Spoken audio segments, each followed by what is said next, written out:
Hey everybody, welcome to Kimmel's Irish Pub. Time for another movie review. Tonight's movie, Earthquake Bird, a Netflix film. And it stars Alicia Vikander, Ex Machina, what else was she in? She's in this one, of course, and The Danish Girl, and the new Tomb Raider.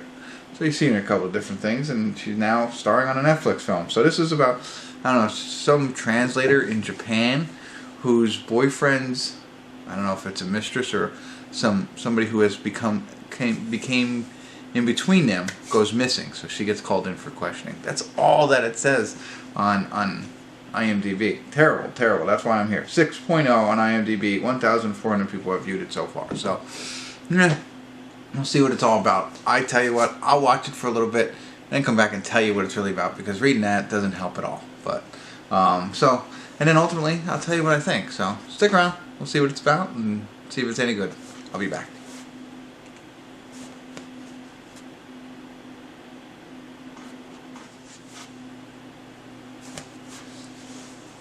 Hey everybody, want to do a quick check-in here. We're watching Earthquake Bird. We're at the 1 hour, 1 minute, and 27 second mark. There's 45 minutes left. So I debated whether I was going to check in or not, but I promised you I would, so I can give you a better idea about the story here. And it's not that easy, so it's very slow developing. We're an hour into it, and basically Alicia plays, as I said, a translator. That's not even relevant so far, except for the fact that she can speak fluent Japanese and English, so that helps a lot. But other than that, this has nothing to do with her job so far. And the opening scene is, or the opening sequence, I guess, is her being questioned by detectives about the death of this girl, Lily. And so they're showing the development of the friendship. She has friends there, of course, in Japan. Lily comes in, I think, from Washington, D.C., and has just moved into Japan 3 years now. So a friend of hers introduced the two of them, thinking maybe they could get along, and Alicia can help her, navigate Japan. And she's learning the girl doesn't speak any Japanese or anything like that. So they develop a little bit of a friendship. In addition to that, she finds a boyfriend. Kind of strange boyfriend, but interesting. And they're developing a relationship together as well. And I think and he is a photographer. So I'm assuming that the Lily somehow messes things up. We don't know that yet. They hang out, everything's hunky-dory. And that's really all that they've done for the first hour, is just do what I just told you. Just set all of that up. There are earthquakes every now and again. Now, one other piece of it, and this is a lot of breadcrumbs lead to the mysteriousness of Alicia's character. You don't know the full history. She's dropping some things here and there, about her first time having sex. Was the most recent one that she had talked about, and what happened there.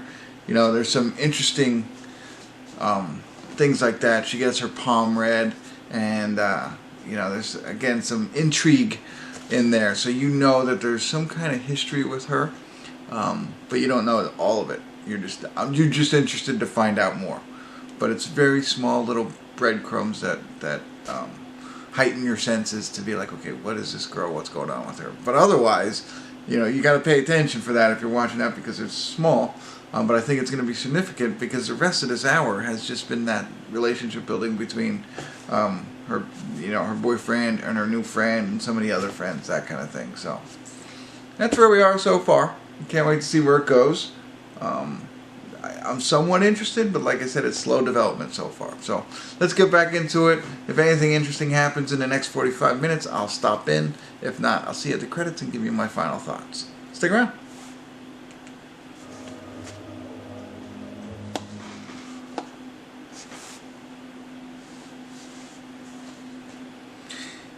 Hey everybody, we're at the credits of Earthquake Bird. I'm confused on why bird. I don't know, you gotta figure that out. No? I don't get the bird part of the title here. Earthquakes, there's earthquakes happening all the time. So, I don't know. I'm not too thrilled with this movie.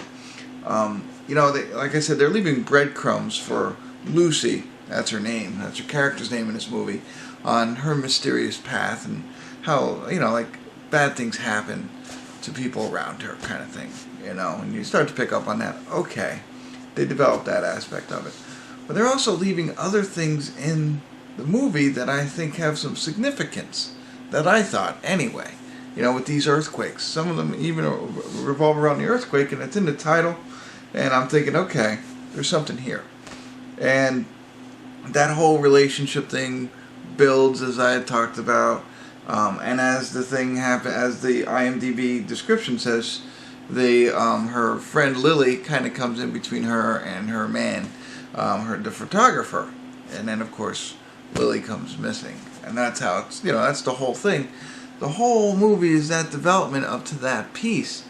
It's very slow, and you know, I'm trying to analyze everything that's going on, trying to figure it out. Like, okay, did she do it?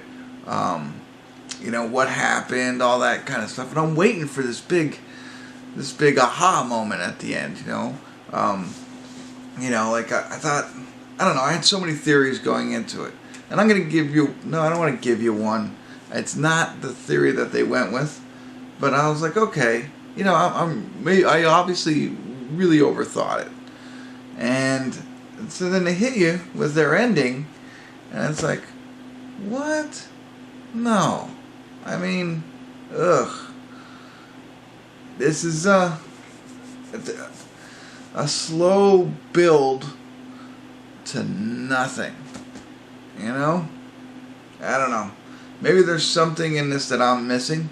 Maybe Earthquake Bird has some symbolic meaning about what happens in this movie, but I'm really disappointed I spent an hour and 45 minutes watching it. An hour and 46 minutes watching this movie. This one, it does say it was in the 1980s, which you found small references. The guy's camera, the way Lily talked a little bit, seemed like she was in the 80s. Otherwise, I didn't really notice anything else significant about being in 1980s. Maybe the song they did karaoke. That's it. I don't know. I think I really paid attention on this one, and I missed the whole plot. I mean, like, not the whole plot, but the whole significance of this movie. You know, that it happened. I don't even know why they say it happens in the 80s, because that has nothing to do with anything. Why she's a translator really has nothing to do with anything. I don't get it.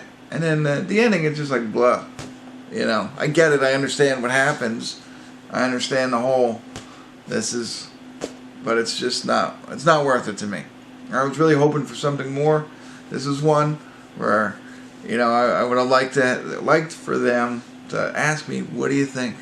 Well, maybe do something a little bit different, I would say. But maybe this is based on some Japanese book. Oh, based on a book. Sorry, there it is. It's based on a book. So, I get it now. Alright. Anyway, not a good one for me. I'm probably going to give it 4 beers. Maybe 5 beers. I don't know. I don't know. Not very good beers. Bad beers. You know, we're talking light beers. You know, with no carbs, that kind of beer. So maybe 5 is really bad beer that you don't normally buy. That's what I got for you. It's up to you if you want to watch it. Maybe you've read the book. I'm sure the book's better than this. Maybe you like Alicia Vikander.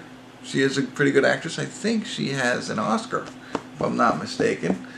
And her acting wasn't bad in this. It's not that. It's just, I don't know. A long build for nothing. That's it. That's all I got for you. If you check it out, let me know what you thought. Maybe you saw something different. And don't misunderstand. I understand what they did at the ending, and I understand what has happened.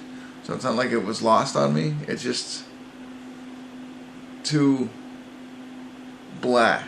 Alright, that's it. That's all I got. Drop me a line. Tell all your friends about this channel. And tune in next time for Kimmel's Irish Pub.